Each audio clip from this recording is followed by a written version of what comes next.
Okay, hi again. This is Bill Sanders for Watch Art Society, the Art and Science of Watch Collections. This is part 2 of How to Be a Watch Snob, a Proper Watch Snob. Now, one of the things that is discussed a lot is something in-house or not. Now, there's a guy called the Watch Snob. I don't know if he's still writing or not. He was a character and did know his watches and was sort of treated the people who went to him for help with sort of little hidden contempt. So if you want to take a look at the Watch Snob, it's sort of a fun thing. Just look up Google Watch Snob, you can find it. Now this is one of the things about in-house movements. In one article that he had, he said a watch is about the entire package, and I agree with that. Not just its appearance. Appearance is, you want to have a nice looking watch, but that's just one of the things. He said any watch company not making its own movement is not making a watch at all. They're merely playing dress up. Okay, well, the Watch Snob, later on he thought about it and he said, well, in the context it made sense. But he said the reality in Switzerland has been, and this has been true for centuries, and he's right about this, that most brands did not in fact make their own movements, and some of the most interesting and beautiful watches from some of the most important brands, and I include Patek Philippe, Vacheron Constantin, Audemars Piguet, have used movements from other companies. The first Vacheron Constantin that I owned had a Gerard Perregaux movement that was fixed up. Now, whether or not a movement is in-house is one of the least important factors in evaluating a watch. And this is the important thing. He says the intrinsic quality of the movement and what the company using it has done with it is much more important. Here are a couple examples. First of all, there's a German watch called the Laco. This particular one is called the Laco Paderborn, and it's the Flieger watch.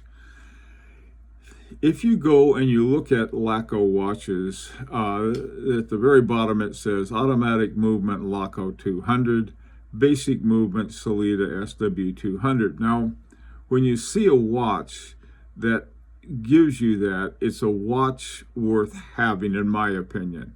I think the whole thing is only $1,900, but you're getting a watch with a company that is not afraid to say, this is what we've got. I don't care how bad it is, but at least you know what you're getting. Now, this is the Sellita 200, or Sellita SW200, is based on the ETA 2824-2. That's because it's not a matter of ripping anybody off. For a while, some years back, not too long ago, but I don't know, 9-10 years ago, before ETA decided to quit selling to outside people, they were having a hard time meeting the demand. So there were certain contracts they had with Sellita to make movements that could be used instead of the ETA 2824, which is one of the most popular movements, and it's a good movement. It's not great, but it's good. Okay, so here you have a movement that is not, quote, in-house. It wasn't made by Laco, but it's used by Laco. And they don't charge you a whole lot, $1,900 for the watch, and off you go into the wild blue yonder with your Flieger watch. Now, on the other hand, Hermes has, the Hermes Slim de Hermes has something called the Caliber 1950, and the base of it is a Vaucher VMF 5401. It's a little more sophisticated kind of movement. I think I have one of those around here somewhere. And the 5401, you say, well, look at Hermes is not sort of being fair about this. Well, the truth of the matter is Hermes owns 25% of Vaucher, the company Vaucher. it's a long story, but if you're going to be a watch snob, you want to know a lot of the details, okay? And it's more fun, my God, I tell you, if anyone wants to sit around and talk about resale value, I'll go to sleep now rather than later. Here's a lot of stuff going on. Now, on several levels, this Hermes watch has question marks for collectors. First of all, Hermes is best known for making women's purses and scarves. Originally, they made dressage for horses, saddles, and all kinds of stuff like that as a leather company. So what are they doing making watches? What do they know about watches? Actually, that's a long time ago, I think for a while they made watches and then they stopped and they came back and doing some other stuff. When they decided to get back making watches, they didn't try to put in, a bunch of cheap movements and having cheap watches. They wanted to make a really good one, and they have. They did it two ways. One, they bought a big hunk of a major movement maker, Vacher, and they also worked with geniuses like Jean-Marc Viderec of Agenor. And they won different awards, Grand Prix awards, because they did it. So that's one of the things that, you can slap anything in a watch and put a Burberry or any other kind of design name on it, and it's a fashion watch. On the other hand, you can do what some fashion companies have done, Louis Vuitton, Hermes, I'm trying to think of some other ones, Chaumet, a number of these companies that were not identified with watches decided to get into watches as part of sort of a luxury line.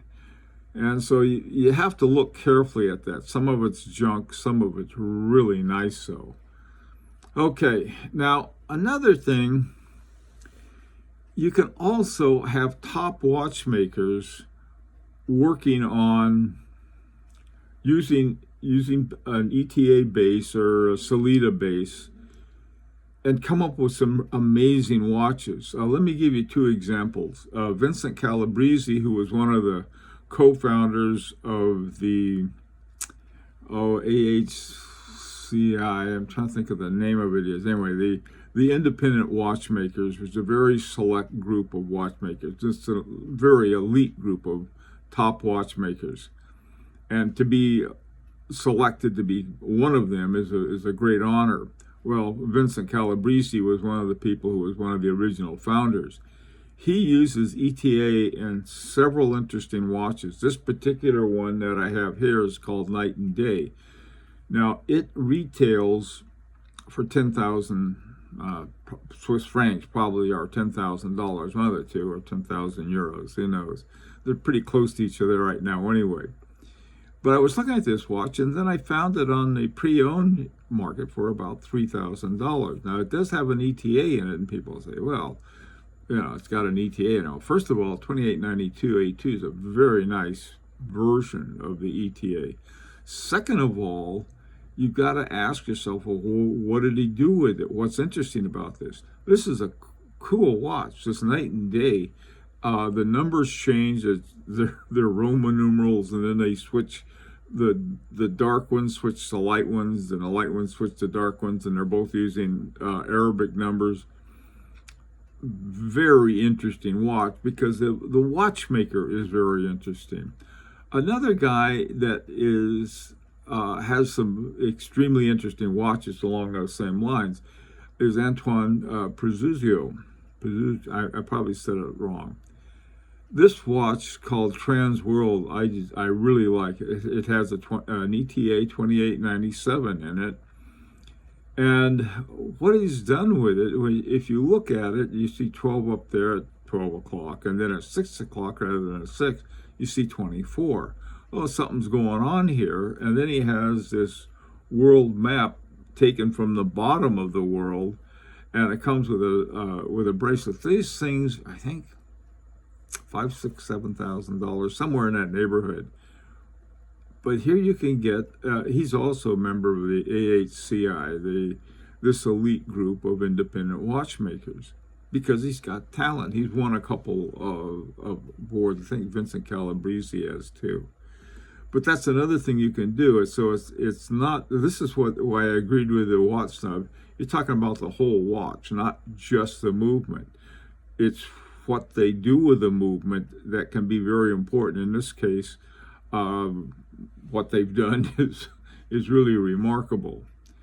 Now, this next one is the quality of the movement, and I have two examples here. One is from an FP Journe Chronomat Souverain, and the other is from an IWC Portofino from IWC called the Portofino Automatic. Now, right away, the differences you can see. One of them has an exhibition window that you can see the movement, the other one doesn't.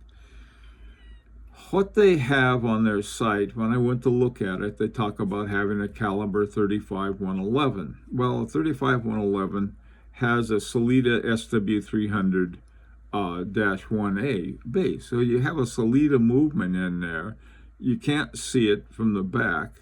One would suspect that maybe because you can see it's a Sellita, and that's what they mean by that.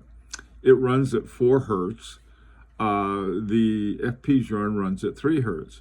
And plus the fact that it has what's called a double barrel and parallel, which evens out the force. It's got basically 2 barrels to everything, so to move the hands, it evens it out, or actually it's sort of a stronger force, so that you don't have a point where you're getting so much tension that the gear train can't handle it. Here they can.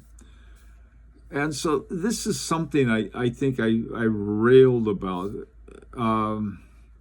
IWC also has their own movements, and they had and all of everything else. This watch, I think, was about 5,000 Swiss francs. Then you see this Laco for 1,900, and they both have Sellita movements in it. Come on, So that's why I think it's very important for watch collectors, if you're going to be a snob about something, don't be some people, unfortunately, spend all their time arguing about, well, this is how good this is or that is. Now, a couple things I want to talk about. First of all is what's wrong with Rolex fans.